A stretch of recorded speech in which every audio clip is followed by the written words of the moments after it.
హత్య కావించబడ్డాడు. దాంతో ఫస్ట్ ఏమో అతనికి హార్ట్ అటాక్, గుండెపోటు అన్నారు. దాని తర్వాత హత్య అని బయటకు వచ్చింది. ఆ క్రమంలో ఫస్ట్ లో ఆయన హత్యలో భాగం అన్నట్టుగా చాలా మంది మీద కేసులు పెట్టారు. అందులో పిఏ కృష్ణారెడ్డి కూడా ఉన్నాడు. పిఏ కృష్ణారెడ్డి అంటే ఆయన పొలిటికల్ పిఏ కాదు, ఆయన కాలేజీలో జాబ్ చేస్తాడు. అర్లీ మార్నింగ్ 5:30-6కు వచ్చి 10-11 వరకు పనిచేసి వెళ్ళిపోతాడు. గత 30 ఏళ్ళుగా ఆయన, ఎందుకంటే వివేకానంద రెడ్డికి ఆయన నమ్మిన మొంట్లాగా, సో నమ్మకస్తుడు కాబట్టి ఆయన పెట్టుకున్నాడు. ఆయన కూడా అర్లీ మార్నింగ్ వస్తాడు. రెండోది, అప్పటికే వివేకానంద రెడ్డి భార్యతో దూరంగా ఉంటున్నాడు. సౌభాగ్యమ్మ, ఆమె సునీత దగ్గర హైదరాబాద్లో ఉంటుంది. సునీత ఇక్కడ హాస్పిటల్లో జాబ్ చేస్తుంది. వాళ్ళ హస్బెండ్ నర్రెడ్డి రాజశేఖర్ రెడ్డి. సో ఈ సెటప్లు ఏంటంటే అప్పటికే డబ్బులు కానీ అన్నీ కానీ కట్ చేసేసారు. ఆయనకి చెక్ పవర్ కానీ ఏమీ లేదు. ఎందుకంటే వివేకానంద రెడ్డికి ఇంకొక ముస్లిం అమ్మాయిని పెళ్లి చేసుకున్నాడు. సో ఆమె కొడుకు కూడా ఉన్నాడు. సో అందుకని వీళ్ళు ఎక్కడ ఆమెకి మొత్తం ఇచ్చేస్తాడని కంట్రోల్ చేశారు.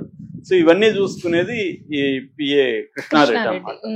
అందువల్ల పిఏ కృష్ణారెడ్డి ఎప్పుడు కూడా నిరంతరం ఇటు రాజశేఖర రెడ్డి, సునీత, సౌభాగ్యమ్మ టచ్లో ఉంటాడు. వీళ్ళ ఆజ్ఞల్ని, ఆర్డర్స్ని ఆయన అమలు చేస్తూ ఉంటాడు. ఒక రకంగా వీళ్ళిద్దరి మధ్య ఒక సయోధ్యకర్తలాగా పనిచేస్తున్నాడు పిఏ కృష్ణారెడ్డి. సో ఈ నేపథ్యంలో హత్య జరిగిన తర్వాత ఆయన్ని కూడా తీసుకెళ్లారు, ఆయన్ని కూడా కొట్టారు. దాని తర్వాత ఫస్ట్ జగన్ సిట్ వేశాడు.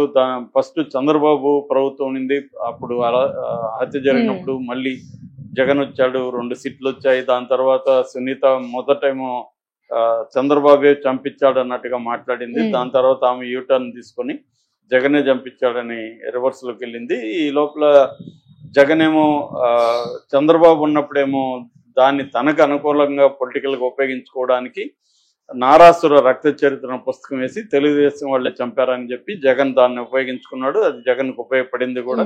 అప్పుడు సిబిఐ కూడా జగన్ ఇది చేశాడు. చంద్రబాబు ఏమో సిబిఐని బ్యాన్ చేశాడు ఆంధ్రప్రదేశ్లో రాకుండా.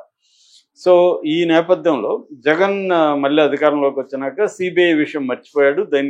దీని గురించి పట్టించుకోలేదు. అంటే పొలిటికల్గా తనకు ఉపయోగపడితే మాత్రమే జగన్ వాడుకున్నాడు. తన అధికారంలోకి వచ్చినాక ఈ కేసుని పట్టించుకోలేదు. దాని తర్వాత ఈమె రివర్స్ అయ్యి ఈమె ఒంటరి పోరాటం చేసింది, కోర్టుకు వెళ్ళింది. హైకోర్టు సిబిఐకి ఇచ్చారు. ఆ తర్వాత ఆంధ్రప్రదేశ్ హైకోర్టు వద్దు, ఇక్కడ జగన్ ఉన్నాడు కాబట్టి ఇన్ఫ్లుయెన్స్ జరిగే అవకాశం ఉందంటే దాన్ని తెలంగాణ హైకోర్టుకి కూడా మార్చేశారు. సో ఆ తర్వాత సుప్రీంకోర్టు వరకు వెళ్ళింది.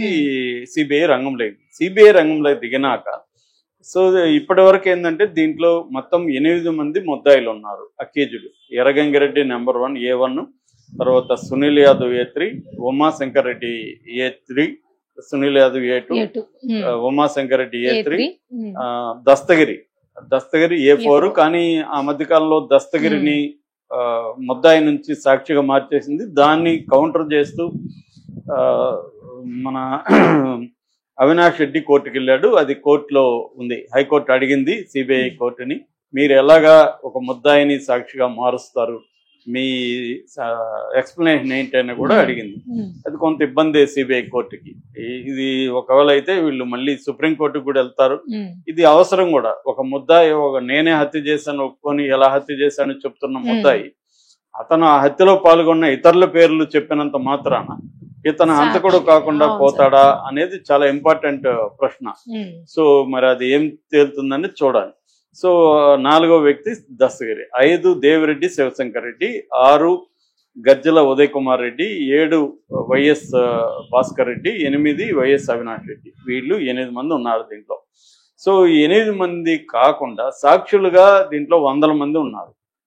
ఇందులో ఈయన్ని ఫస్ట్ నిందితుడిగా పెట్టారు మన వివేక పిఏ కృష్ణారెడ్డిని. దాని తర్వాత ఎందుకంటే కంప్లైంట్ ఇచ్చింది యాక్చువల్గా ఆయన, మార్నింగ్ ఆయన ఉన్నాడు కాబట్టి వీళ్ళకి ఆయన ఫస్ట్ వెళ్ళింది ఆయనే. యాక్చువల్గా ఆ రోజు మార్నింగ్ 5:30కి ఆయన వెళ్ళాడు. వెళ్తే మామూలుగా ఆ టైంకి లైట్లు ఆన్ అయి ఉంటాయి ముందుగా, ఎందుకంటే అర్లీగా లేస్తాడు వివేకానంద రెడ్డి. కానీ లైట్లు వెలగలేదు. ఒక్కోసారి లేటుగా వస్తే లైట్లు వెలగకుండా ఉంటాయి. బట్ ఆయన నన్ను ఎందుకు లేపలేదని కూడా తిడతాడు కాబట్టి ఈయనకి టెన్షన్ వచ్చింది. ఆయన లేపాలా లేదా అనేది డౌట్ వచ్చి సౌభాగ్యమ్మకు ఫోన్ చేశాడు. అమ్మ ఆయన లైట్లు అయితే లేవు, ఆయన నేను లేపాలా లేదంటే ఆయన కొంచెం రాత్రి లేటుగా వచ్చినట్టు ఉన్నాడులే, కొద్దిగా ఆగని ఆమె చెప్పింది. దాంతో ఈయన అక్కడ పేపర్ చదువుకుంటున్నాడు. ఈ లోపల లక్ష్మమ్మ అనే వంట మనిషి, వాళ్ళ కొడుకు ప్రకాష్ వీళ్ళు వచ్చారు. సో ఇలాగా దాని తర్వాత రామయ్య అనే వాచ్మెన్ లేసి చూస్తారు. వీళ్ళు తలుపులు తడితే తీయట్లేదు. దాంతో వీళ్ళు ఎట్లా లోపలికి వెళ్ళాలి అని చెప్పి వెంటిలేటర్ ఇవన్నీ చూస్తున్నారు. ఈ లోపల రామయ్య సైడ్ డోర్లో నుంచి వెళ్ళి అది తీసే ఉంది, అటు నుంచి వెళ్ళి చూశాడు. ఆయన అరుచుకుంటూ వచ్చాడు. ఇలాగ ఆయన బాత్రూంలో రక్తంలో పడిపోయినాడు అందరూ చూశారు. ఇది జరిగింది బేసిక్గా. అంటే ఫస్ట్ నాళ్ళల్లో అట్లాగే ఆయన వివేకానంద రెడ్డి రాసిన లెటర్ కానీ ఆయన ఫోన్ కానీ ఆ ప్రకాష్ లక్ష్మమ్మ కొడుకు తీసుకొచ్చి ఈయనకి ఇచ్చాడు. ఈయన వీళ్ళకి ఫోన్ చేశాడు, సునీత వాళ్ళకి. ఫస్ట్ ఇది జరగగానే సునీత వాళ్ళకి ఫోన్ చేశాడు, చెప్పాడు వీళ్ళు మేము బయలుదేరుతున్నాం అని చెప్పారు. ఆ తర్వాత లెటర్ దొరికింది, ఫోన్ దొరికింది అని ఫోన్ చేశాడు. ఆ లెటర్లో ఇలా ఉంది, ప్రసాద్ అనే డ్రైవర్ చంపినట్టుగా ఉంది అంత చెప్తే మేము ఆ లెటర్ పోలీసులకు ఇవ్వద్దు, ఫోన్ కూడా ఇవ్వద్దు, మేము వచ్చేవరకు ఆగండి అని వీళ్ళు చెప్పారు. సునీత, నర్రెడ్డి రాజశేఖర రెడ్డి ఆయన ఆగాడు. దాని తర్వాత ఆయనే కంప్లైంట్ ఇచ్చాడు, ఎందుకంటే ఆయన పిఏ కాబట్టి కంప్లైంట్ ఇచ్చాడు. సో ఇది జరిగిన అర్లీ మార్నింగ్.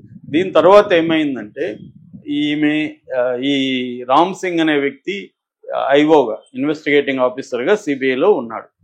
ఈ రామ్ సింగ్ అనే వ్యక్తి తెలుగుదేశంతో కుమ్మక్కయి వైసీపీకి సంబంధించి ముఖ్యంగా ఈ ఫ్యామిలీకి సంబంధించిన వాళ్ళని, దీంట్లో సాక్షుల్ని తీవ్రంగా హింసించి ఢిల్లీలో 30 రోజులు 20 రోజులు అక్రమంగా పెట్టుకొని హింసించిందనేది సిబిఐ మీద ఆరోపణలు వచ్చాయి. సునీల్ యాదవ్ కోర్టులో వేశాడు సిబిఐ మీద, నన్ను టార్చర్ చేశారని. ఎర్రగంగిరెడ్డి ఒక దాని ఏమంటే స్టింగ్ ఆపరేషన్లో నా వేళ్ళంతా వంగిపోయినాయి, ఇప్పటికి కూడా రావట్లేదు, మామూలు కొట్టలేదు వాళ్ళని ఆయన చెప్పాడు. అట్లాగే ఈయన కూడా వివేకానంద రెడ్డి పిఏ కృష్ణారెడ్డి కూడా నన్ను తీవ్రంగా కొట్టారు, నా కొడుకుల ముందే నన్ను దారుణంగా ఈ రామ్ సింగ్ కొట్టాడు అని కూడా ఆయన చెప్పాడు. ఎందుకు కొట్టారంటే అప్రూవర్గా మారమని, అప్రూవర్గా మారి ఈ అవినాష్ రెడ్డి పేర్లు వీళ్ళ పేర్లు చెప్పమని కొట్టారనేది ప్రధానమైన ఆరోపణ. సిబిఐ మీద కోర్టులకు వెళ్ళారు వీళ్ళందరూ. అలాగే ఈయన కూడా 2022లో కోర్టుకి వెళ్ళాడు. ఈయన ఇంకోటి కూడా ఏంటంటే ఈ సునీత, నర్రెడ్డి రాజశేఖర రెడ్డి కూడా ఈయన్ని పిలిచి వాళ్ళ కంపెనీలో, నర్రెడ్డి రాజశేఖర రెడ్డి కంపెనీలో పనిచేస్తున్న వీళ్ళ అబ్బాయి ఉద్యోగం కూడా తీసేసి ఆ అబ్బాయికి పెళ్లి